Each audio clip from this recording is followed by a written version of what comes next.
और इस तमाम तर मामले की तहकीकात मज़ीद भी की जा रही हैं। आमिर बलोच से मज़ीद हम तफसीलात जानेंगे।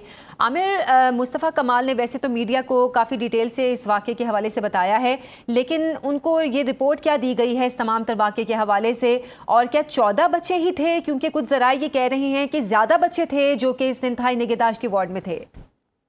जी देखिए, ये बच्चों का वार्ड था और इसमें जो इनक्यूबेटर पे थे वो 15 बच्चे थे टोटल, जिनमें से 14 बच्चों की अमात हो चुकी है और एक बच्चे को उस टाइम लेडी जो डॉक्टर थी उन्होंने रेस्क्यू कर लिया था।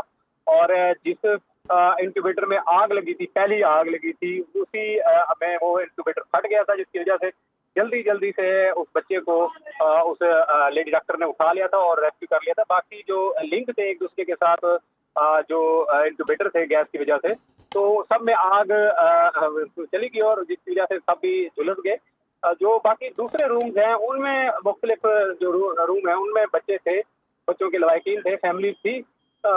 लेकिन जो अमवात हुई है वो 14 की ही अमवात हुई और उस हाल में टोटल 15 बच्चे ही थे। ये अस्पताल ज़राए के मुताबिक और अस्पताल की जानिब से जो मौक़िफ़ आया है सामने वो यही है। और जो मुस्तफ़ा कमाल है वो भी आए हैं और उन्होंने आकर विजिट किया है और विजिट करने के बाद उन्होंने डिटेल बताई है कि जो वाक़या पेश आया है वो 6:48 पे पेश आया है और उसके बाद कॉल भी हुई है और कॉल के बाद कोई 5-6 मिनट के बाद कॉल हो गई जो इमरजेंसी की, और उसके बाद रेस्क्यू की जो टीम है तो वो भी आमिर, मौके पे। जिस वक्त ये अफसोसनाक हादसा पेश आया, क्योंकि मुस्तफ़ा कमाल भी बता रहे थे कि 2 डॉक्टर्स और 2 नर्सें उस वक्त ड्यूटी पर मौजूद थीं, तो क्या वो डॉक्टर्स और नर्सें उस जगह पर मौजूद नहीं थी जहां पर ये बच्चे थे? वो कहीं अलग बैठे थे? क्योंकि जितनी जल्दी ये आग लगी उसमें उन बच्चों को बचाया जा सकता था, लेकिन उन बच्चों में से 15 में से 14 बच्चे जाँ बहक हो गए, तो इसका मतलब वो कुछ फासले पर थे नर्स और डॉक्टर्स? जी देखिए, जो उस वक्त उस कमरे में या उस हॉल में जो मौजूद थे वो सिर्फ एक लेडी डॉक्टर मौजूद थी। बाकी जो अमला था वो दूसरे रूम्स में था। पूरे वार्ड के जो मुस्तफा कमाल है उन्होंने पूरे वार्ड का बताया कि पूरे वार्ड के में 4 जो है ना अमले के जो बंदे थे वो 4 ही ड्यूटी पे थे। तो उनमें से जो एक जो लेडी डॉक्टर थी वो उस रूम में मौजूद थी और उन्होंने फौरी तौर पर उस बच्चे को बचाने की कोशिश की और ले गई। और जो बदकिस्मती ये है कि उस नर्सरी का जो दरवाजा है वो लॉक किया हुआ था। जो अमला है, अमला ने बाहर से लॉक किया हुआ था, जिसकी वजह से मुश्किलात हुई हैं और रेस्क्यू की जो टीमें हैं वो भी अंदर नहीं पहुंच पाई और अंदर से अपनी मदद पहले अपनी मदद आग के तहत उन्होंने हथौड़े मारकर शीशे तोड़े हैं और उसके बाद जो रेस्क्यू टीमें पहुंची हैं उन्होंने भी शीशे तोड़कर अंदर से जो बच्चे उन्होंने निकाले हैं। क्योंकि जो पहले मरले में जो बच्चे थे वो 7 बच्चे फौत हो चुके थे, उनकी मौत हो चुकी थी। बाकी जो है वो बाद में सर्वाइव नहीं कर पाए, जी। पूरे जुलूस में थे, उसके बाद उनकी मौत वाक़ई हुई है।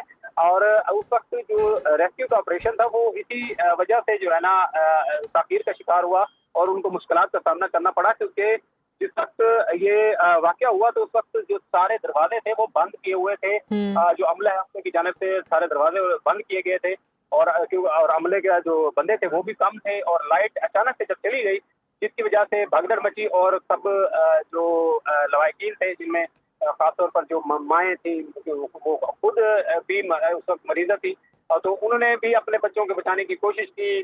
जो साथ फैमिली के दीगर मेंबरान आए हुए थे उन्होंने भी बच्चों को बचाने की कोशिश की, लेकिन उस रूम में सब जो इजाज़त होती है वो सबको इजाज़त नहीं जी। होती कि जाएं। और क्योंकि वो एक नर्सरी है जिसमें सिर्फ उन बच्चों को रखा जाता है जो प्री मैच्योर हों या जिनको कोई मसला हो और उनको इनक्यूबेटर में रखकर उनकी जो वो बाकायदा तौर पर मेडिकेशन होती है। तो उस वक्त एक ड्यूटी के ऊपर, क्योंकि नाइट शिफ्ट चल रही थी, नाइट शिफ्ट में मैक्सिमम अमला कम होता है, तो इस नाइट शिफ्ट में भी जो उस वार्ड के उस हिस्से में सिर्फ एक डॉक्टर, लेडी डॉक्टर ही मौजूद थी। ठीक है और आमिर बलोच, मज़ीद भी आपसे तफसीलात लेते रहेंगे। अभी के लिए बहुत शुक्रिया।